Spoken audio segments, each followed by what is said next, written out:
La Iglesia Cristiana Nueva Visión Filadelfia te invita a escuchar el siguiente mensaje.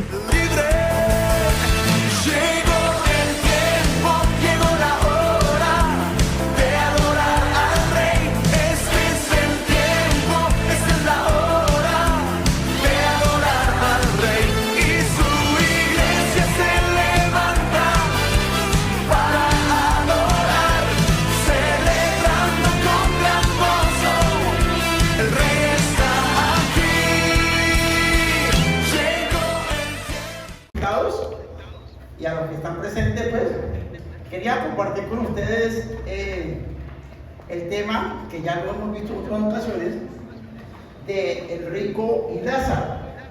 Pero para ello, quería que lo viéramos de pronto con otros ojos. Es decir, que lo hiciéramos a partir de una pregunta que vamos a hacernos esta noche. Antes de ello, a manera de introducción, hay dos situaciones que me gustaría pues precisar. En la palabra se nos muestra que hubo personas que decidieron junto al Señor, pero también nos dicen que hubo otras, en cambio, muchos reyes que hicieron mucho mal. Y uno podría significar, digamos, 4 o 5 nombres de los reyes más malos que encontramos en la Biblia. Nos hablan de Amón, ¿cierto? Nos hablan de Omri, nos hablan de Acaz, y me gustaría que para ello fuéramos al libro de Primera de Reyes, capítulo 16. Si alguien me ayuda, por favor. Primera de Reyes, capítulo 16, versículo 30. ¿Qué dice acerca de estos personajes? Y reinó Acab, hijo de Omri, sobre Israel en Samaria 22 años. Y Acab, hijo de Omri, hizo lo malo ante los ojos de Jehová, más que todos los que reinaron antes de él. Exacto. Y ahí entonces vemos a estos personajes que hicieron mucho mal, porque no solamente afectaron a su pueblo, al pueblo que gobernaba con sus acciones, sino que contravinieron, ¿cierto?, los mandamientos de Dios. Otro de ellos muy particular es Manasés. ¿Y qué decimos de Manasés? Fue un rey que gobernó en Judá entre los años, recuerden que para la época se contaban no como contamos los años hoy, sino que se contaba de forma contraria. Es decir, hoy decimos año 2024 y le seguiría 2025. Anteriormente era de la manera contraria, ¿cierto? Porque a partir de la llegada de Jesucristo, la humanidad se dividió. Dice que reinó entre los años 697 al 642 antes de Cristo. Por eso significa pues que se cuenta de forma diferente, del mayor hacia el menor, 694 al 642. Tras la muerte de su padre, el rey justo Ezequías, Manasés restableció el culto politeísta, pero después de ser llevado cautivo por los asirios, recordemos que para esa época pues el pueblo del Señor, ¿cierto?, fue tomado por los asirios y llevado a Babilonia, ¿cierto? Este hombre hizo mucho mal, si se quiere, fue el hombre más malo que hay en la palabra, Manasés. Pero ocurrió algo, y es lo que va a dar lugar luego al tema que quiero compartirles. Dice en Segunda de Crónicas, vamos por favor, Segunda de Crónicas, capítulo 33, vamos a leer del versículo 11 al 19. ¿Qué dice sobre Manasés, por favor? Por lo cual Jehová trajo contra ellos los generales del ejército del rey de los asirios, los cuales aprisionaron con grillos a Manasés y atado con cadenas lo llevaron a Babilonia. Mas luego que fue puesto en angustias, oró a Jehová su Dios, humillado grandemente en la presencia del Dios de sus padres, y habiendo orado a él, fue atendido, pues oyó su oración y lo restauró a Jerusalén, a su reino. Entonces reconoció Manasés que Jehová era Dios.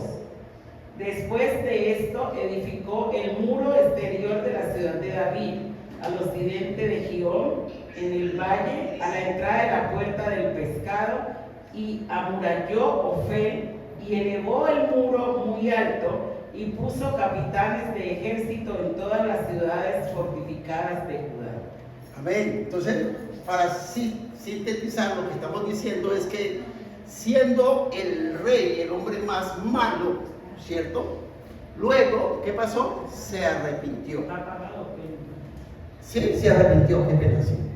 Y eso hizo diferencia, porque el hecho de que se haya arrepentido, mire lo que ocurrió entonces, se arrepintió y se humilló y fue restituido a su trono. Es decir, él fue rey muy malo.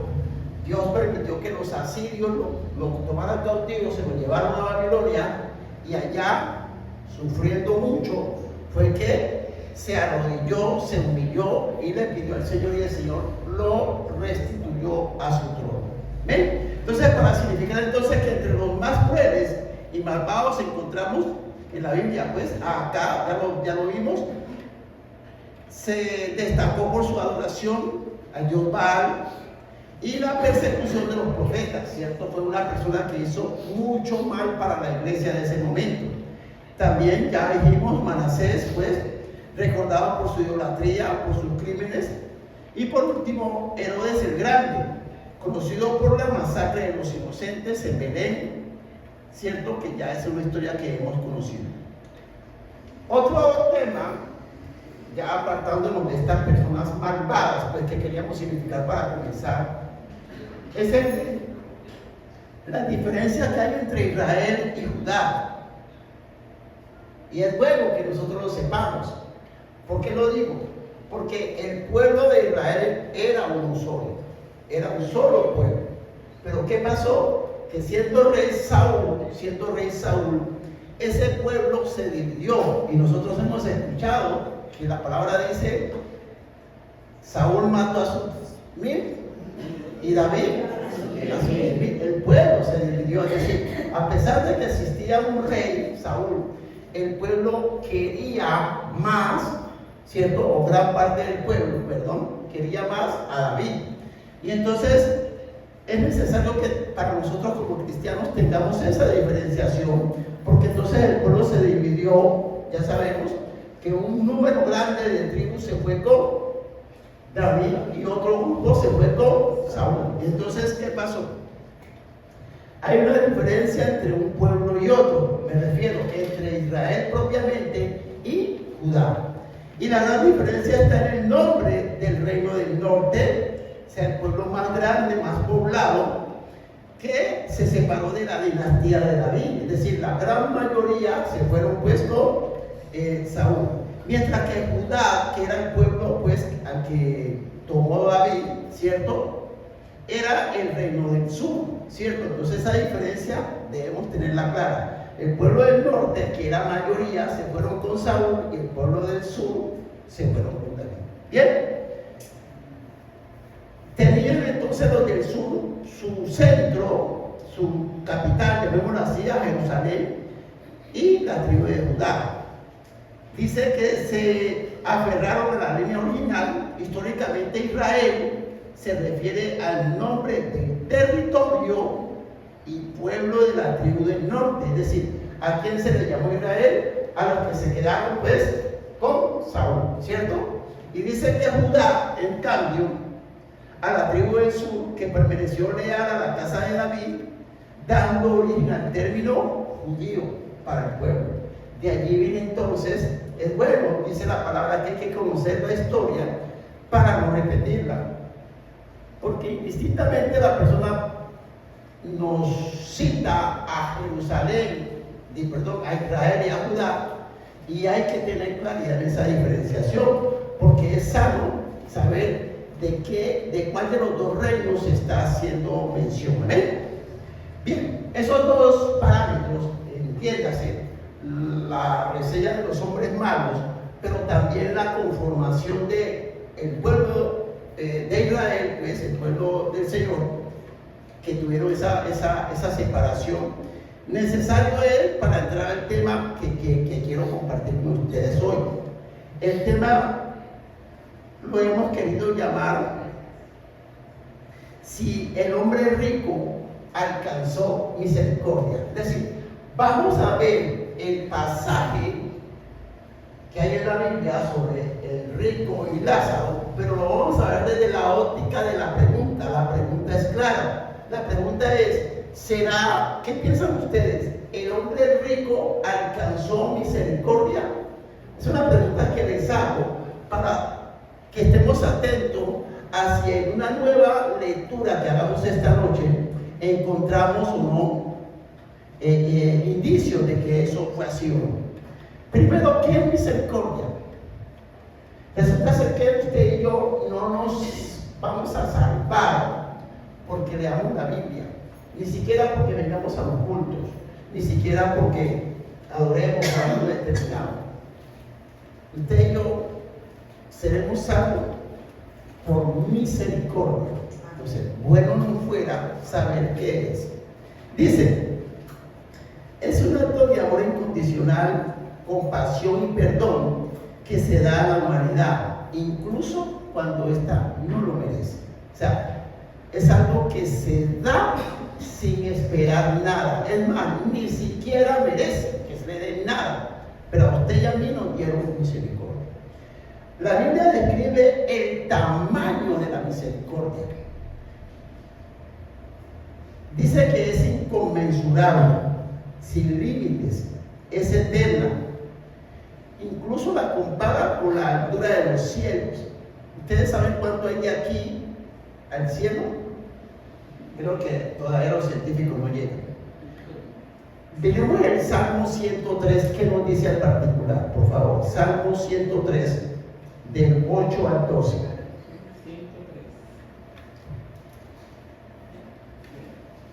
Misericordioso y clemente es Jehová, lento para la ira y grande en misericordia. No contenderá para siempre, ni para siempre guardará el enojo. No ha hecho con nosotros conforme a nuestras iniquidades, ni nos ha pagado conforme a nuestros pecados. Entonces, allí vemos de qué manera nos ama Dios, tanto que nada de lo que hagamos alcanza, nada de lo que hagamos alcanza. Y es su misericordia. Nosotros no tenemos ninguna justificación. Vamos al libro de Lamentaciones, por favor. Libro de Lamentaciones, capítulo 3, versículos 22 al 25. Es corto, Lamentaciones 3, 22 al 25. ¿Qué dice? Por la misericordia de Jehová no hemos sido consumidos, porque nunca decayeron sus misericordias. Nuevas son cada mañana, grande es tu fidelidad. Mi porción es Jehová, dijo mi alma, por tanto en él esperaré. Bueno es Jehová a los que en él esperan, al alma que le gusta. O sea, es tan grande su misericordia que usted y yo deberíamos haber sido consumidos. Deberíamos. Por su misericordia usted y yo todavía somos. Amén. Dice la Biblia que la abundancia del pecado fue grande, ¿cierto? Pero aún esa maldad, ese pecado, se vio superado por la gracia de Dios en Cristo. Es decir, Cristo arropó el mal que en usted y en mí había, y eso hizo la diferencia, muriendo entonces por nuestros pecados. ¿Qué es el pecado? Entendido como la desobediencia, nos dice la palabra, pero ya nos ha explicado el pastor con anterioridad. Realmente el pecado no fue la desobediencia, sino que fue la incredulidad, que es diferente. Es decir, usted y yo teníamos una información, pero la hicimos a un lado, la dejamos de creer y entonces cometimos pecado, ¿sí? Porque una cosa es desobedecer lo que se dice, pero lo otro es que ni siquiera creímos en lo que se nos había informado, se nos había dicho. ¿Ven? En el libro de Romanos, capítulo 5, versículo 20, lo explica mejor. ¿Qué dice en particular? Romanos 5:20, por favor. Pero la ley se introdujo para que el pecado abundase, mas cuando el pecado abundó, sobreabundó la gracia. Entonces es claro que es la misericordia de Dios la que a usted y a mí nos da la oportunidad de ser salvos. Es Él en su misericordia. Con esos mojones, que si se quiere, vamos a ingresar en el tema que es lo que corresponde esta noche. Y entonces les invito a que leamos el libro de San Lucas, capítulo 16, versículos 19 al 31. Y vamos a entrar en un periodo de una lectura más detallada, porque hay ciertas cosas que en la lectura rápida nos pasamos por alto. Entonces vamos a hacer ese ejercicio esta noche. ¿Ven? Si me ayudan. Había un hombre rico que se vestía de púrpura y de lino fino y hacía cada día banquete con esplendidez. Había también un mendigo llamado Lázaro que estaba echado a la puerta de aquel lleno de llagas y ansiaba saciarse de las migajas que caían de la mesa del rico, y aún los perros venían y le lamían las llagas. Aconteció que murió el mendigo y fue llevado por los ángeles al seno de Abraham, y murió también el rico y fue sepultado. Y en el Hades alzó sus ojos, estando en tormentos, y vio de lejos a Abraham y a Lázaro en su seno.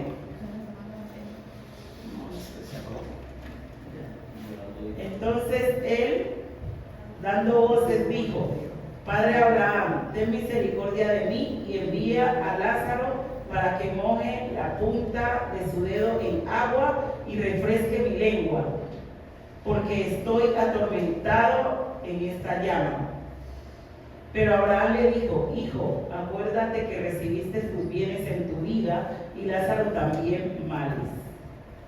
Pero ahora este es consolado aquí y tú atormentado. Además de todo esto, una gran cima está puesta entre nosotros y vosotros, de manera que los que quisieren pasar de aquí a vosotros no pueden, ni de allá para pasar acá.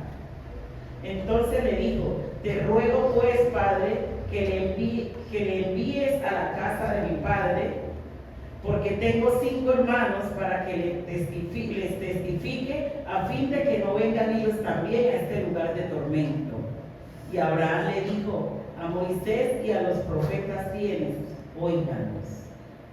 Él entonces dijo: No, Padre Abraham, pero si alguno fuere a ellos de entre los muertos, se arrepentirán.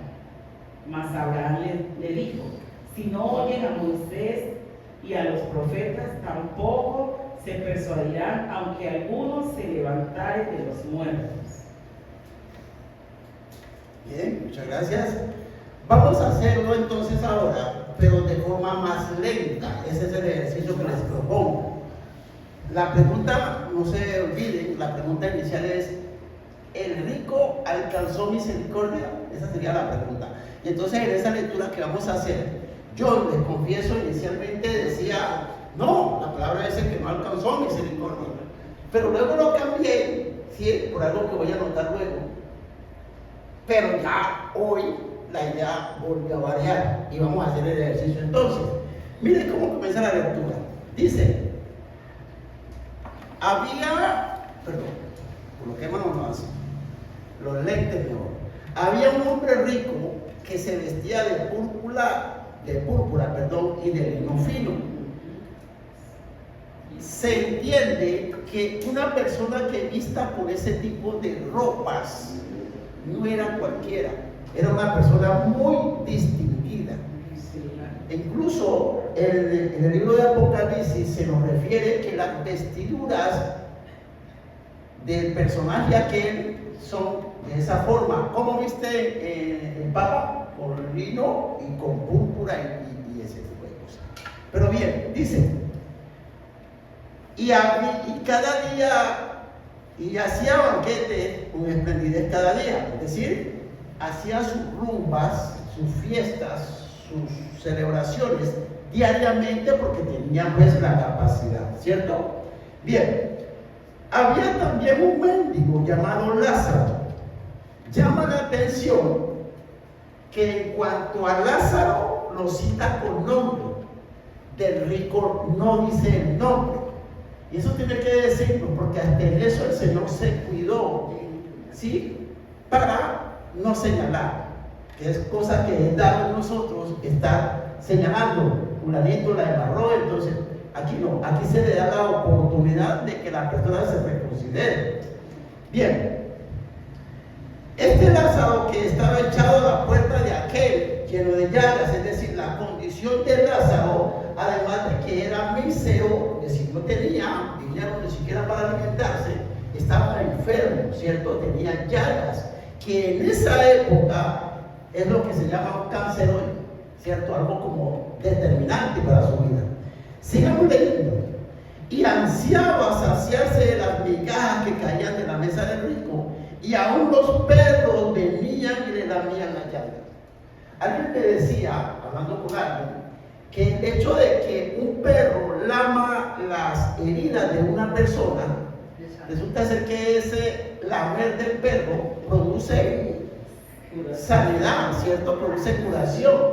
La saliva del perro, pues, hace que esa herida vaya sanando, ¿cierto? Pero aquí queremos significar, pues, el estado tan deplorable en que se encontraba este señor Lázaro. Sigue diciendo. Y aconteció que murió el mendigo, Lázaro, ¿cierto?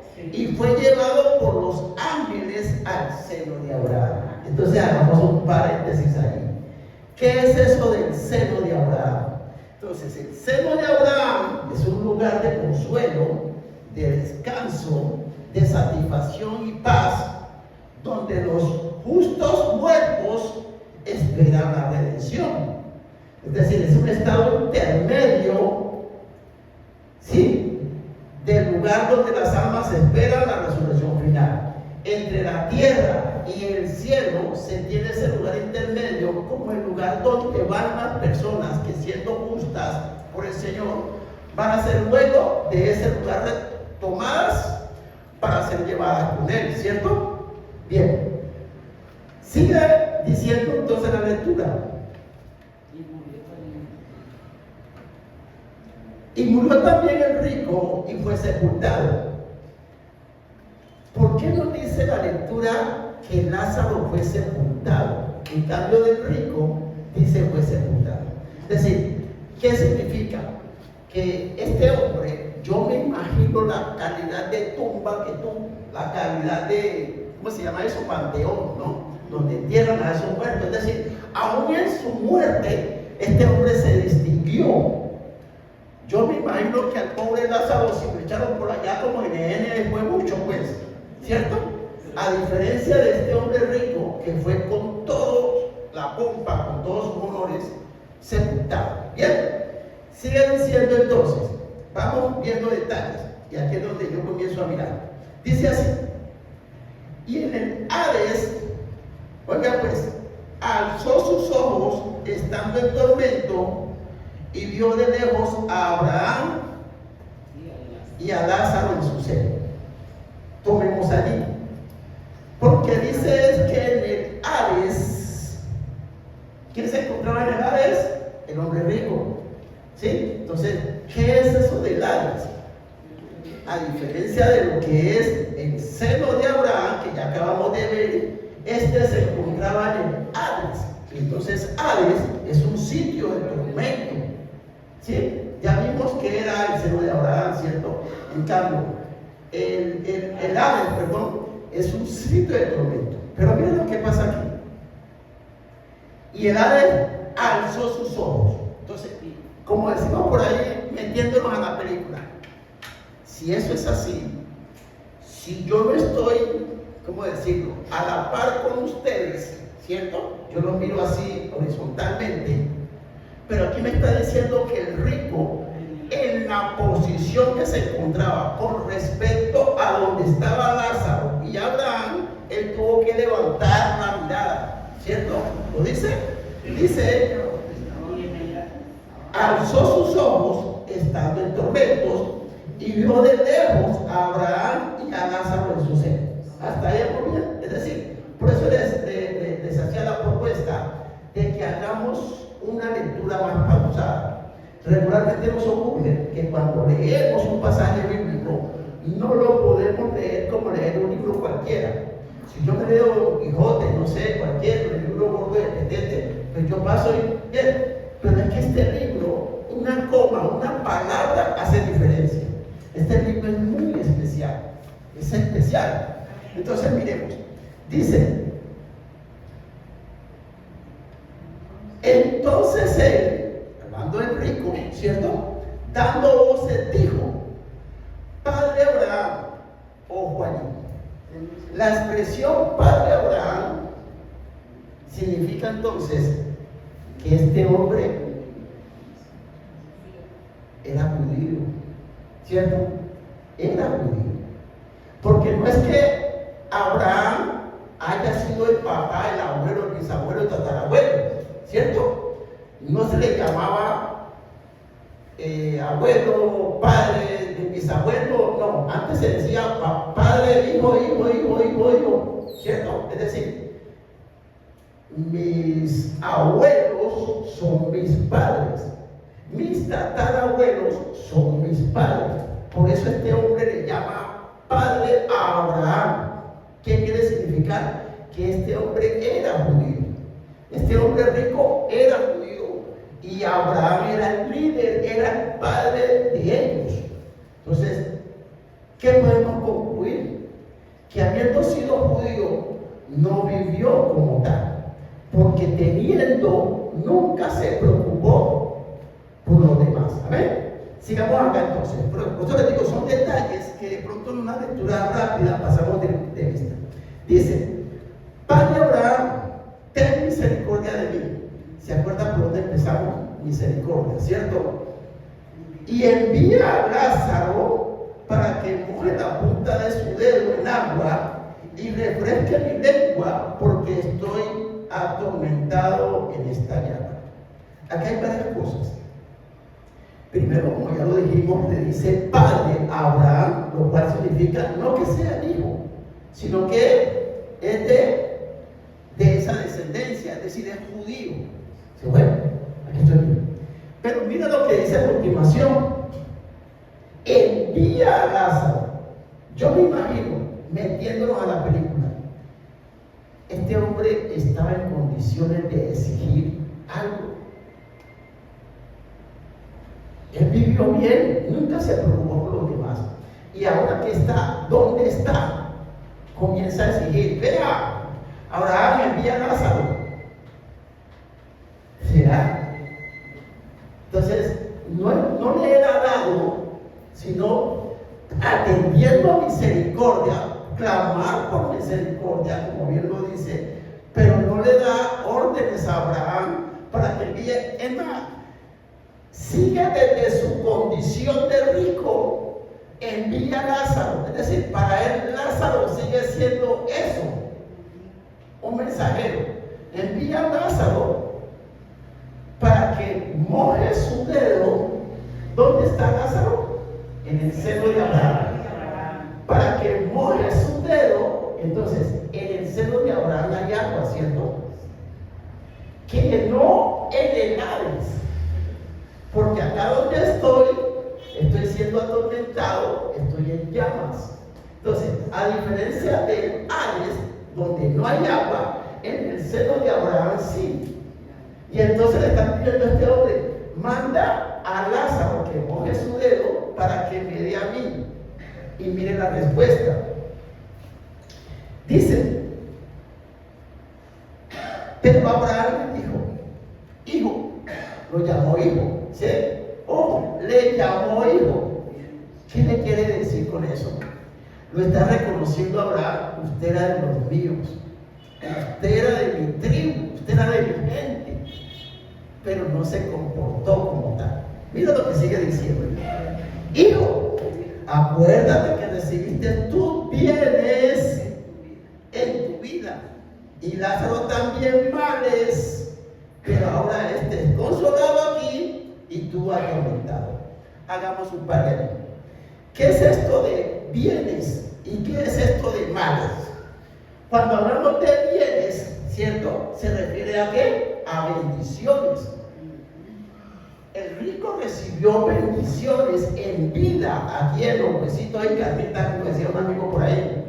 Aquí recibió bendiciones. ¿Y Lázaro qué recibió? Y entonces recibió males, calamidades, podríamos decir. Y entonces decimos, Dios da los bienes, las bendiciones, pero también ese mismo Dios permite males. Todo esto para el uno y para el otro como parte de un proceso. Entonces, si usted, como yo, hoy estamos desplatados, pues debemos agradecer a Dios por eso. Si usted en cambio es afortunado, a diferencia mía, denle gracias a Dios por eso. Porque es Dios quien permite que usted tenga y que yo no tenga. Pero a usted y a mí nos permitió una cosa u otra con propósitos. Esa es la diferencia. ¿Ven? Seguimos acá entonces. Mira lo que sigue diciendo.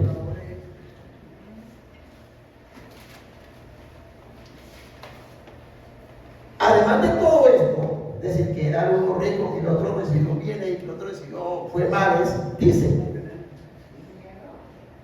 hay una gran cima, dice en mi Biblia acá, no sé si en la suya diga lo mismo. Las otras creo que se refieren también a un abismo. Una gran cima está puesta entre nosotros y vosotros, de manera que los que quieran pasar de aquí a vosotros no pueden ni de aquí para acá. Es decir, recordemos entonces lo que dijimos. Ellos no están a un mismo nivel. ¿Se acuerdan? Él está en el Hades y Lázaro está acá con Abraham, un poquitico más alto, pues, ¿cierto? Pero además de eso, hay una división entre unos y otros. Alguien hablaba de una montaña, pero me decía, no, una montaña no puede ser, ¿cierto? Porque es que se están viendo y ahí hay que hacer una apreciación. O sea que usted y yo no vemos porque tenemos ojos. ¿Sí caen en cuenta? O sea, cuando usted muere, ¿qué pasa con sus ojos? Se los llaman gusanos, ¿cierto? Pero aquí estamos hablando que estos dos hombres se veían. El hombre rico veía a Lázaro y a Abraham. El hombre rico sentía sed, sentía calor. Estamos hablando del espíritu. O sea que a pesar de que usted y yo muramos en la carne, nuestros sentidos siguen con nosotros. Es más, estos hombres, si es que por eso le digo que es bueno cuando uno se mete a la película, porque comienza a ver cosas que a primera vista de pronto pasaba en algo. Cuando el hombre rico ve allá arriba, ¿qué dice? Veo a Lázaro y veo a Abraham. Es decir, usted y yo, a pesar de muertos, vamos a conservar su nombre. Mi esposa se llama Yané y seguirá siendo Yané cuando estemos allá. Y alguien me hace una pregunta al respecto. ¿Y con qué cuerpo, con qué edad vamos a estar en el cielo? ¿Ustedes qué creen? ¿Con qué edad vamos a estar en el espíritu? ¿Cuando éramos como la niña jóvenes? ¿O cuando éramos viejitos? La conclusión es una sola. Vamos a estar con la edad con la cual morimos. Con la cual morimos. ¿Y de dónde se surge eso? Usted se lleva sus experiencias consigo. Sus experiencias lo van a acompañar. Usted vivió una vida, aprendió cosas y de eso le van a pedir cuentas. A un niño que recién nació, le van a pedir hasta ahí, hasta lo que fue. siendo niño porque él no vivió como usted y como yo. Entonces, mi apreciación personal es, vamos a estar con la edad con la cual fallecemos. Parece lógico, ¿no? Pero bien, ese es un tema que me gustaría que de hoy en adelante comenzáramos a mirar, pues, a leer la palabra. Dice que hay una gran cima entre nosotros y vosotros que nos impide que el uno pase. Estamos hablando de almas. Es decir, hay una separación, hay una separación. Pero Lázaro ve al rico, el rico ve a Lázaro. Entonces, no se trata de una pared como tal, así como esta, sino que es en el espíritu que esto se ve. Lo que sí hay es una separación, y por eso habla de que se trata de un abismo. Miren lo que dice: una gran cima o gran abismo no se trata de un obstáculo físico, sino una barrera espiritual y eterna que impide el cruce de las almas, un precipicio profundo e infranqueable. Es decir, no se puede ingresar allá. La persona que intentando pasar de allá donde está el seno Abraham, acá donde está en el Hades, se va a ese abismo en espíritu. Intentando pasar del Hades allá el seno de Abraham, se va. No hay cómo pasar. Eso es lo que entiendo, dice la lectura. Pero sigue diciendo, mira lo que dice acá. Entonces le dijo, ¿quién está hablando ahí? El rico y Abraham, ¿no? Mire lo que dice. Entonces le dijo, de nuevo pues, padre, le volvió a llamar padre, como quien dice, acuérdate que yo era de los suyos. Padre, que envíes a la casa de mi padre. Y ahí entonces, como eso de padre y padre. Él llama padre a Abraham, ya lo dijimos. ¿Por qué? Porque es judío. Pero él reconoce ahora que en la casa de él, en la familia, pues de él, tiene unos hermanos. ¿Estamos? Entonces, por eso a mi papá en la tierra le llamo papá, pero a Abraham le llamo papá y papá, para que se entienda. ¿Sí? Son esos dos personajes. Dice entonces, porque tengo 5 hermanos, para que les testifique, a fin de que no vengan ellos también a este lugar de tormento. Y es esta la expresión que en lo personal, cuando venía creyendo que este hombre no alcanzó misericordia, me hizo dudar, me hizo cambiar. Porque este hombre, ¿qué está haciendo? Se está colocando como intercesor. ¿Cierto que sí? Porque él se dice, conmigo ya no hay nada que hacer. Yo soy causa perdida, yo ya me quedé acá. Pero envíe a alguien que les hable a mis hermanos para que no vengan acá. Eso se llama ser intercesor. Eso es lo que hace un intercesor. Entonces, esa fue la idea, esa fue la palabra que me hizo cambiar la idea que traía. Por eso les decía, inicialmente yo decía, leyendo la Biblia, no, este hombre no encontró misericordia. Pero cuando llegué a este pasaje, dije, pero de pronto, el Señor ya dijimos de qué tamaño es la misericordia de Dios, ¿cierto que lo dijimos? Es tan grande, es tan inmensa, que ni la altura de los cielos la puede contener. Si a Dios, aún sabiendo que este hombre se portó mal, pero viendo este tipo de actuación, es decir, reconociéndose, Señor, conmigo no hay nada que hacer, pero envíe por ellos. O sea, colocándose en la brecha como intercesor, yo decía, este hombre pudo haber encontrado misericordia a los ojos de Dios, ¿cierto? Para decir lógico. Y es eso, porque hemos aprendido de una congregación, ustedes saben cuál es la iglesia como tal, tiene unas divisiones, ¿cierto? Entonces hay una sesión de alabanzas, hay una sesión de evangelismo, hay una sesión de predicadores, hay una sesión de jóvenes, y así lo vemos. Pero encontraba que la parte más importante dentro de una iglesia, ustedes saben cuál es, los intercesores. intercesores. A ellos es a los que el mismo demonio teme. Cuando usted y yo doblamos rodilla, no por nosotros, sino por otros, eso vale mucho. Eso vale mucho. La labor que está haciendo nuestra hermana Amparo, usted no sabe cuántas, ¿cómo que dice el pastor? ¿Cuántas haciendas le va a dar por allá? ¿Cuántos palazos? Porque esa labor no se queda sin pago. Ese intercesor es el que sostiene la iglesia. El intercesor. No el que canta, bonito soy, chévere. No el que predica. El intercesor. Es la parte más importante al interior de una congregación. Pero bien, este hombre entonces se puso como intercesor. Y uno diría, wow. Yo dije, wow. Cuando esta parte dije, wow, este hombre se sacó entonces porque encontró gracias a partir de que se puso como intercesor. Encontró gracia a los ojos de Dios y puede ser que se haya salvado. Pero mire dónde volvió a embarrar, como se dice. Mire pues,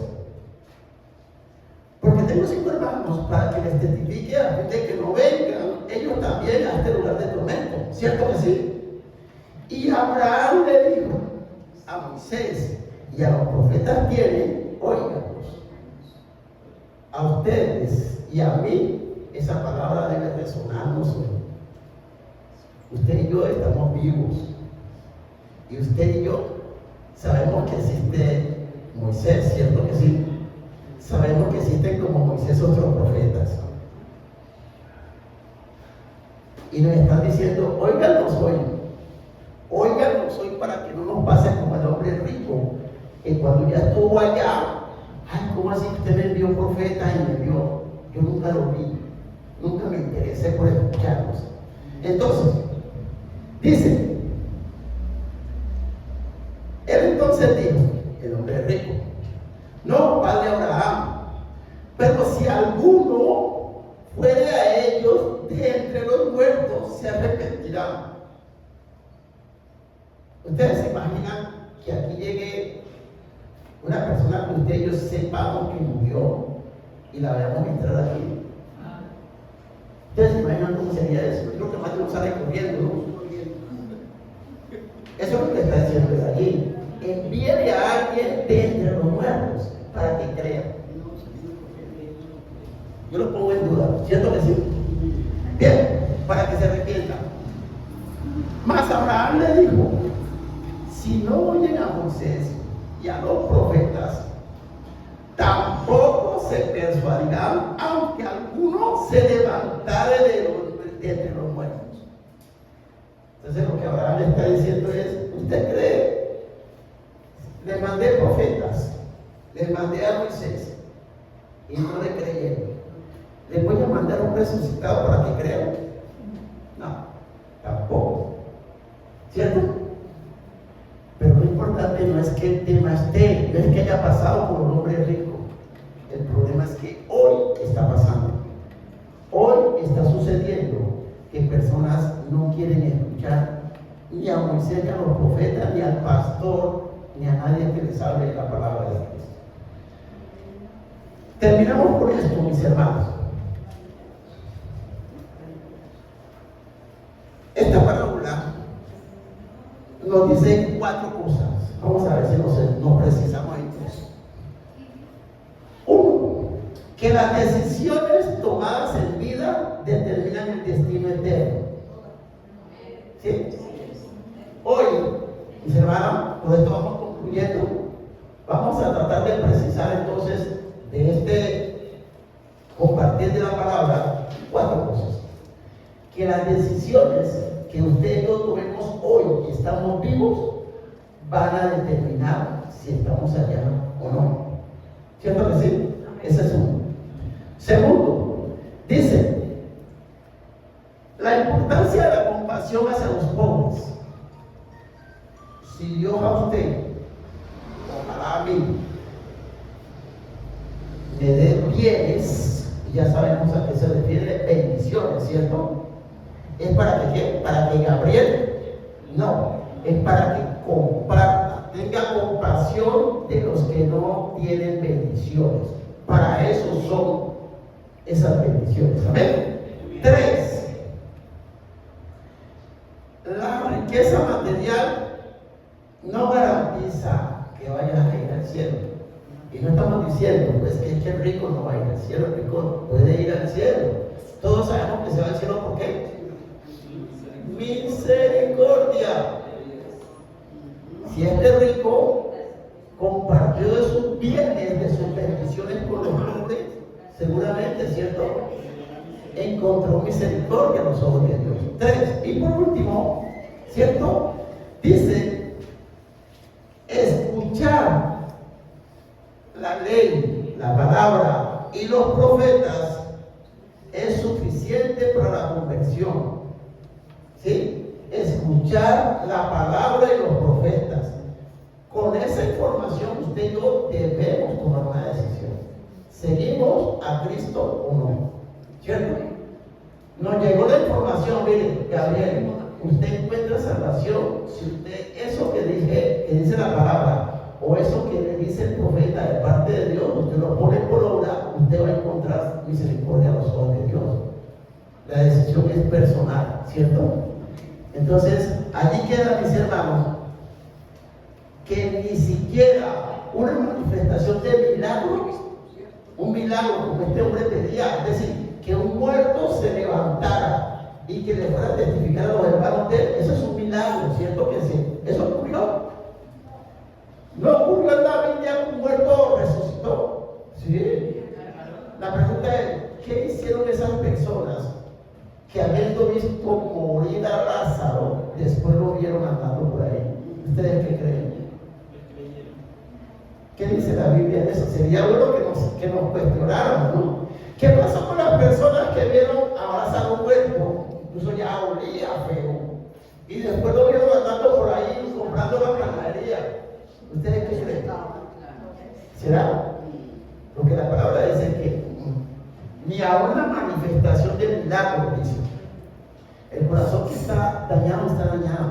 No hay nada que hacer. Porque aún viendo ese milagro, no creen. ¿No creen? Amén. Vamos a colocar nuestros pies entonces.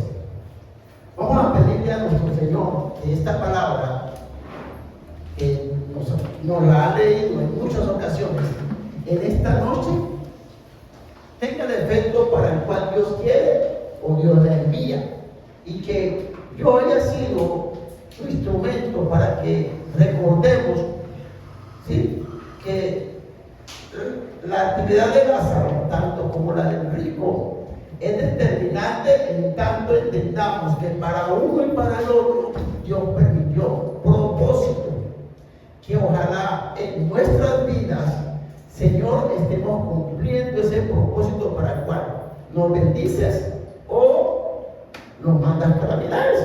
Amén. Padre, gracias una vez más, que esta palabra cale en el corazón, pero sobre todo allí, Señor, en el pensamiento, en el alma de cada uno de nosotros, Señor, que sepamos reconocer que a partir de esta parábola, si se quiere, de este ejemplo, nuestra vida sea afectada, Señor, que encontremos verdadero sentido a lo que estamos viviendo, y sobre todo reconocer que el tiempo es hoy que aún estamos vivos, podemos, ya muertos no puede nada, dice la palabra. Entonces, hoy que todavía podemos decidir, Padre, lo estemos haciendo, estemos viviendo conforme a lo que dijo tu palabra, a lo que escuchamos por boca de tu siervo, Señor. Dale una bendición, Padre. Salimos de este lugar, más no de tu presencia. Llévanos, Señor, a nuestros hogares, en el nombre de Jesús. Amén, amén.